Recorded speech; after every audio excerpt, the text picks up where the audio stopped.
What's going on, my hungry humans, and welcome back to the Hungry Road. Thank you for tuning in. If it's your first time seeing my face, please go ahead and smash the subscribe button and like the video while you're at it. It helps me in the algorithm and helps you get recommended more videos from me. But anyway, let's move on. You already know why you're here. These are the Nike Air Jordan 1 Chicago Lost and Found, a very special edition.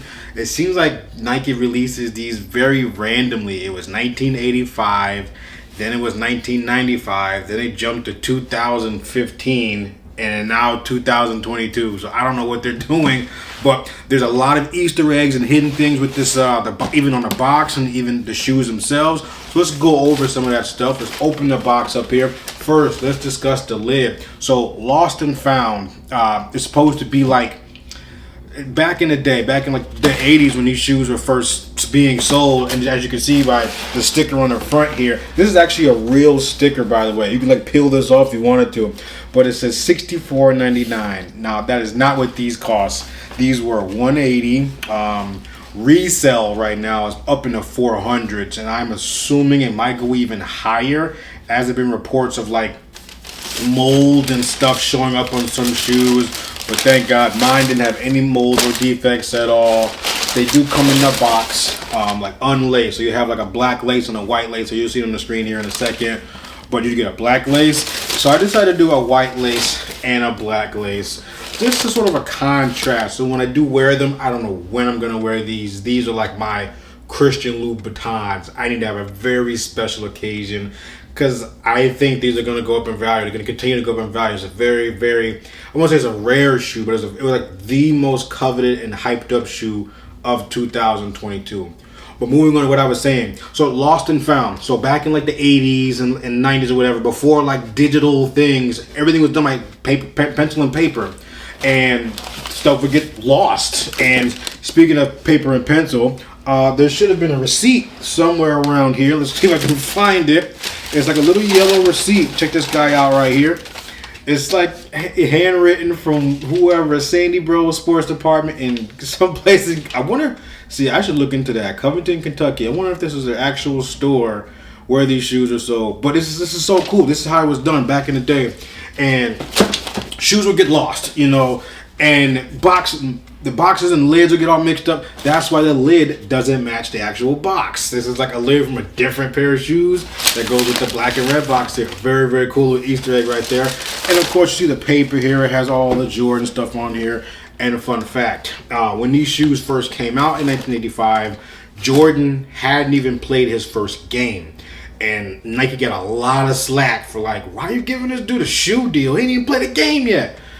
It's Michael Jordan. The rest is kind of history. He averaged like 28 something points per game and went crazy, and then drove the price of the shoes. The demand of the Jordan went up through the roof. But anyway, yes, so Lost and Found. So the box used to be mismatched or whatever, and you already saw the little paper thing right here. But it's just so cool. Like the box looks like it's been beat up a little bit. It's like it's been sitting for years. That's the point. Lost and Found. And we're going to move on to the shoes and some of the details on them. So one of the first signs of aging with shoes is called the ankle collar. It's this guy right up here.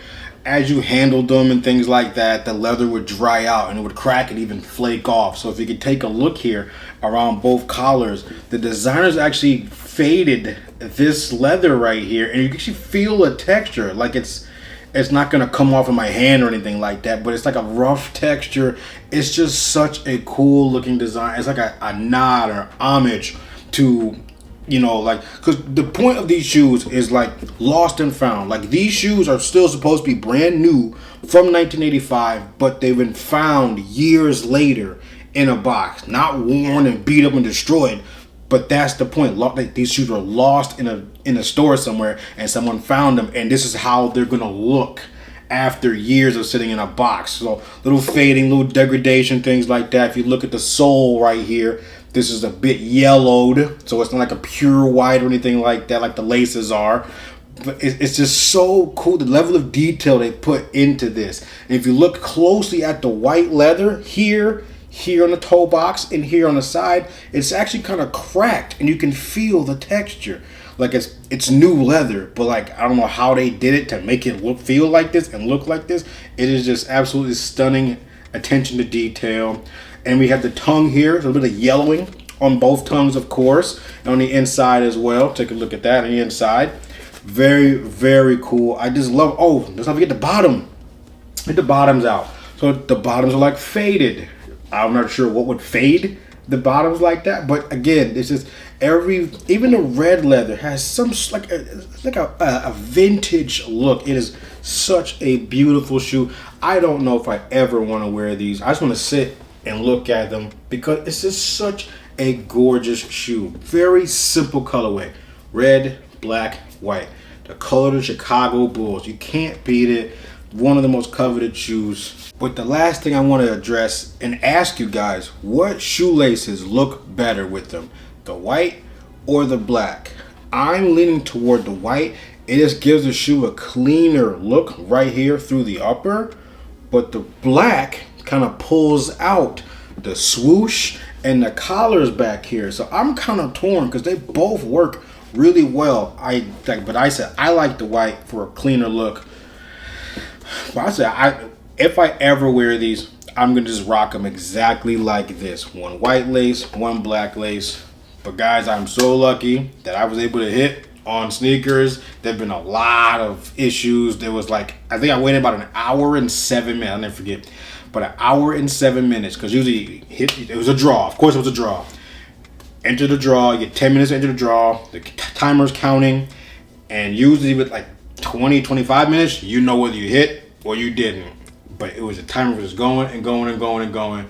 Just like the playoff 12s. That timer went forever. But 11:07, I saw the credit card charge come through, and I was like, no way. But that's not the end of the story. Because when it comes to these sneakers, you have to hit.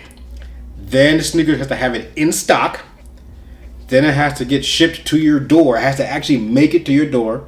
I've lost 2 pair of shoes due to laser ship or whoever. Nike's good about refunding your money or trying to send the shoe back out if they still have it in stock. But yeah, once you get it in your hand and you see it's free of defects, there's no issues, that's the real W. Now, if I would have had a moldy pair, I'd have been mad about it. But guys, thank you for listening to me ramble. I am over the moon. I'm so excited. I just don't know. I wish I had a second pair so I could wear those and just leave these in the box hanging out to age, you know, to see if this stuff turns even more yellow or if it cracks anymore, you know. But anyway, guys, thank you so much. Subscribe. It's the first time seeing my face. Like the video while you're at it. I think I'm done with shoes for a little bit. I've said that before, so don't even listen to that. Take care, guys. Stay safe. Thank you.